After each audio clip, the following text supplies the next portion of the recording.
What's happening, folks? Welcome back to the channel. Another wee how-to video today. This time it's on a 2016 Audi S3, which is fitted with the 7-speed S-tronic gearbox. So we'll start stripping down and I'll talk you through each step, and hopefully all goes well and there's no issues.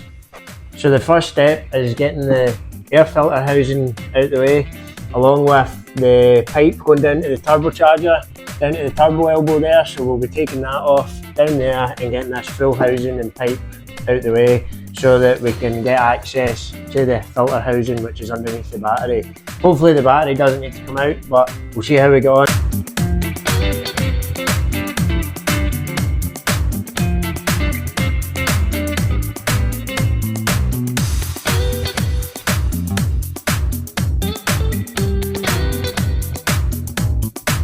Now, I've not actually done an oil and filter service on one of these gearboxes before. I've done the 6-speed ones quite a good few times, and just looking at it, I was totally wrong when I said that the filter housing was underneath the battery, because it is actually, let's stick the lights on it so you can see, it is actually there, covered in some sort of heat cover. So that's the filter housing down there. I think what I'll do is I'll go underneath now and I'll drain all the oil out, and we'll go through that step first before we take the filter housing off. Underneath the car now, you're going to need a T30 Torx bit to get the 3 bolts at the back of the under tray off. These bolt the under tray onto the subframe, and then you're going to need a T25 Torx bit to get the remaining smaller screws out along the front and the side of the under tray.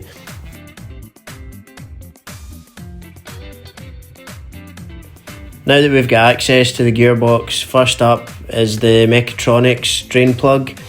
This is a 6mm hex bit, and then at the back of the gearbox we've got a 14mm hex bit needed for the rear sump plug. So we'll get these cracked off and get the oil drained out the rear sump plug first, and then move on to the mechatronics.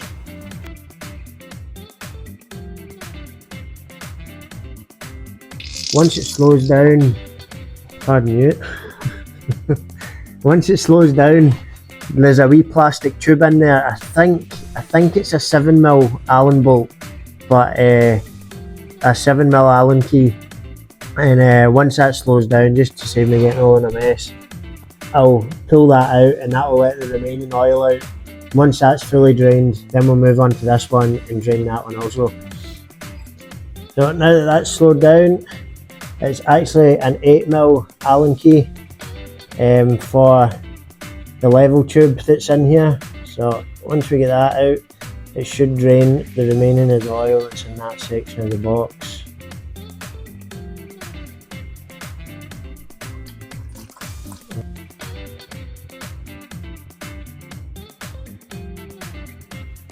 Well, that back plug's still draining out. I think we'll just go ahead and take this plug out, and hopefully I don't make too much of a mess in my floor.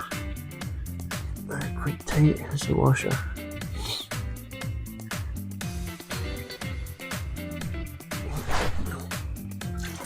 Oh shit.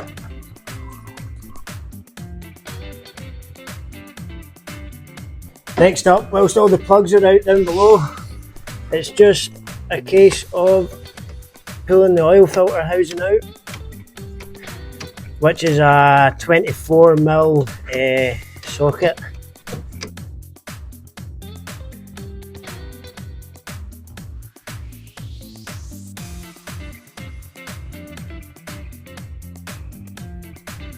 Once the filter's out and you've made a right good mess of your floor because you didn't have the bucket in the right place before you took the housing out. Now, someone's already butchered and been in this box.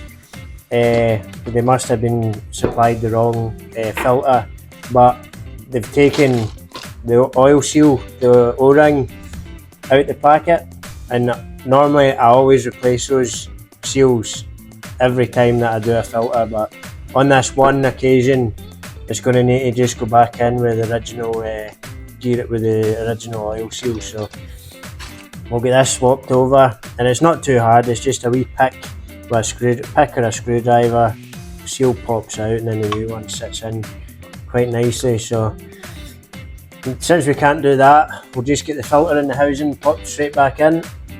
Yes, I know I'm not using a torque wrench, but like I said in previous videos, it's built into my elbow and it's calibrated weekly, so the torque setting for the filter housing is 20 Newton meters for those who need it.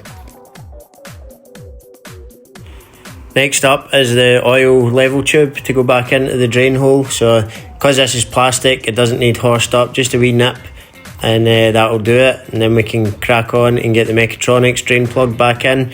The torque setting for this is 20 Newton meters for those who want it.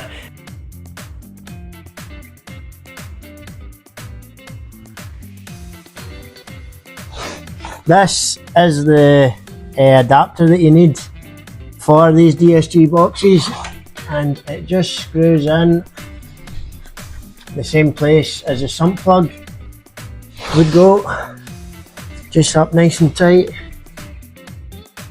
On to the fun part now, because we all know everyone loves a bit of pumping. So getting the oil pumped into the gearbox, it takes about 5.5 litres, and once you get that in, you'll take the hose off and you'll see the oil starting to pour out the fitting. With the oil now up above the tube, it's time to take the fitting out and then stick the sump plug back in, and then head into the car and run the gearbox through all the gear cycles just to get the oil flowing, and then we'll come back down and check the level. With the car running, you're just going to go from park into reverse for about 10 seconds, then into neutral for about 10 seconds also, and then repeat this for drive and into manual mode. This just gets the oil circulating through the box, and repeat this multiple times. Last final step now that we've had it running and we went through all the gearbox cycles there is just to pull this plug out, and we shall check the oil level. Hopefully a wee bit should pour out, so we'll just, if it does pour out, we'll let it drain until it slows right down, and then that is us get a perfect level.